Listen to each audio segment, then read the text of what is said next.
उद्गारवाचक चिन्ह. आपल्या बोललेल्या उत्कट भावना ज्यावेळेस बाहेर पडतात, अरे बापरे किती मोठा साप, अरे बापरे किती मोठा साप म्हटल्यानंतर तिथं काय ना उद्गारवाचक चिन्ह येणार. हे असं असतं. पुन्हा अर्धविराम.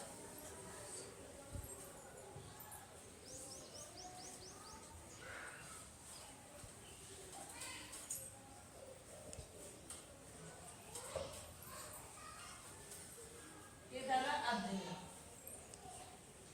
ज्यावेळेस तुम्ही पाठ वाचता, पाठ्यपुस्तक वाचत असताना पाठ जर वाचत असाल तर त्याच्यामध्ये सगळे चिन्ह आलेले दिसतात. कुठं प्रश्नचिन्ह असेल, कुठं उद्गाराचं चिन्ह असेल, कुठं स्वल्पविराम असेल, कुठं पूर्णविराम असेल, दिसेल तुम्हाला. पहा.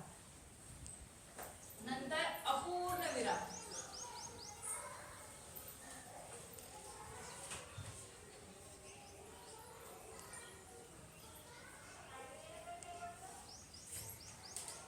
अपूर्ण विराम. हे झालं अपूर्ण विराम. नंतर एकेरी अवतरण चिन्ह. एकेरी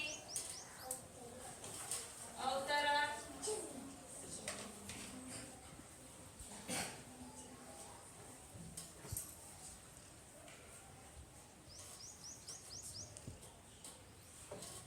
एकेरी अवतरण चिन्ह.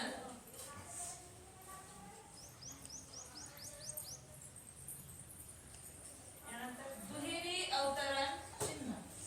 दुहेरी अवतरण चिन्ह.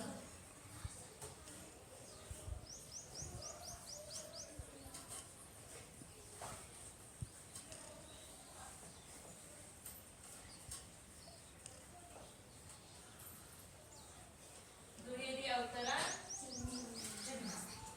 नंतर संयोग चिन्ह.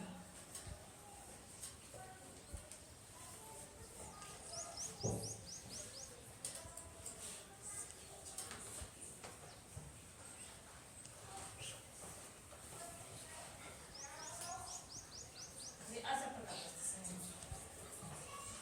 या ठिकाणी विराम चिन्ह आहेत. पूर्णविराम. ज्यावेळेस वाक्य बोललेलं पूर्ण होतं त्यावेळेस पूर्णविराम दिला जातो. स्वल्पविराम. आता पहा, एक तुम्हाला उदाहरण सांगते. मी चोरी करणार नाही वाक्य आहे. मी चोरी करणार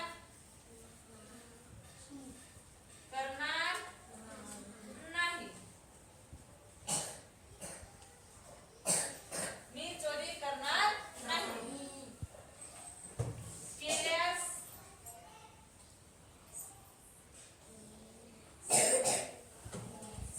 मला शिक्षा द्यावी.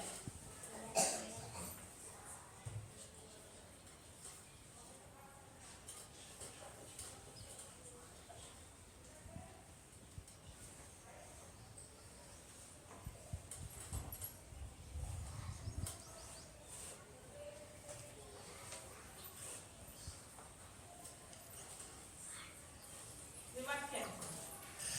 याच्यामध्ये जर आपण या ठिकाणी जर स्वल्पविराम दिलं असं आणि इथे दिलं पूर्णविराम, याचा वाचल्यानंतर याचा अर्थ कसा होतो पहा. मी चोरी करणार नाही केल्यास मला शिक्षा द्यावी. अर्थ बदलला की नाही. मी चोरी जरूर करणार, नाही केल्यास मला शिक्षा द्यावी.